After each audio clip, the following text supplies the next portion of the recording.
Todd Wente here, Path to Progress. I have no idea what episode this is. Somewhere between 600 and 700, or maybe it's between 700 and 1,000. I don't know. I've stopped counting the episodes. I'm just putting out one today. We're going to start titling them up by the date instead of by the episode number. How about that? Today is December 2nd, 2024. And as I was driving in, I was thinking an awful lot about a topic that I spoke on before and that I've shared here before, but that is kind of dominating my thoughts a little bit lately.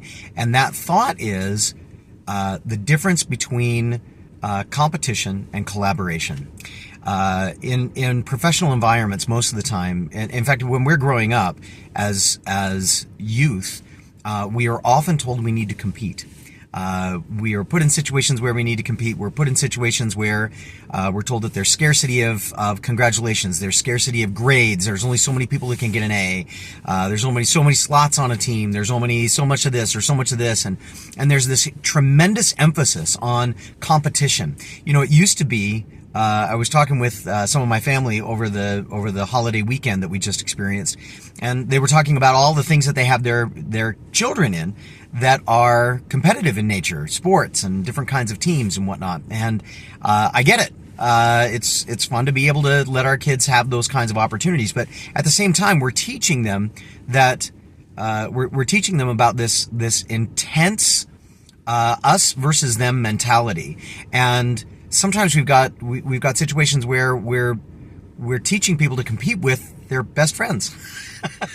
We're teaching people to compete in ways that maybe we haven't thought fully through what the outcomes of an extremely competitive and individualistic situation might be. Now, the flip side of that is oftentimes called collaboration. We collaborate with each other.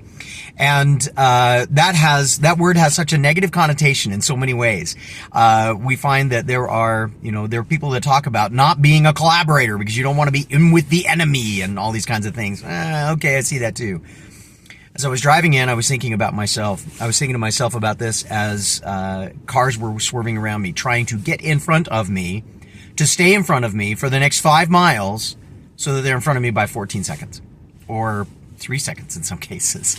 And they're doing all of this swerving and weaving to try and get in front.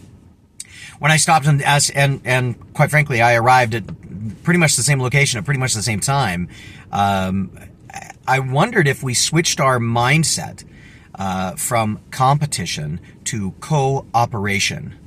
The word change does something really interesting for us. The first piece of it is that we put an emphasis on the nature of doing this with people. It's no longer about me against people. It's about me with people. But the second piece of that, cooperation, we call it cooperation all at once. But if we think about it as being a co-operator, there's an emphasis that says that we all have to be at a certain level of performance, a certain level of expertise, a certain level of predictability in the way that we're going to perform certain functions. On teams that have high levels of cooperation, the focus is always on the goal of the entire team. What if the goal of everybody driving on the roads was not get where I need to go first, but everybody get there safely?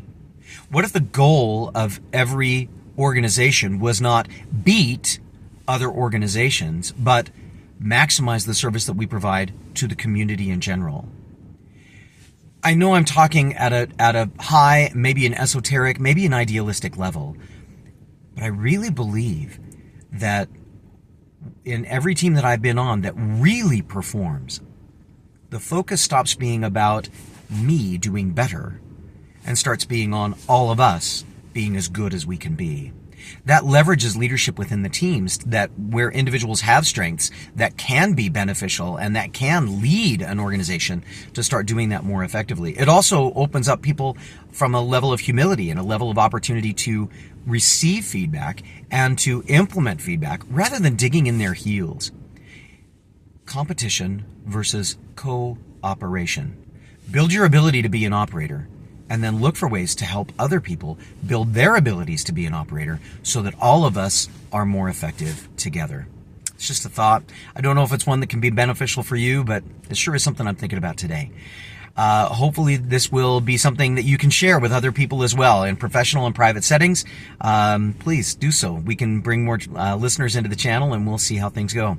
In the meantime, this has been The Path to Progress. My name is Todd Wente. Nullum Diem. We'll see you next time.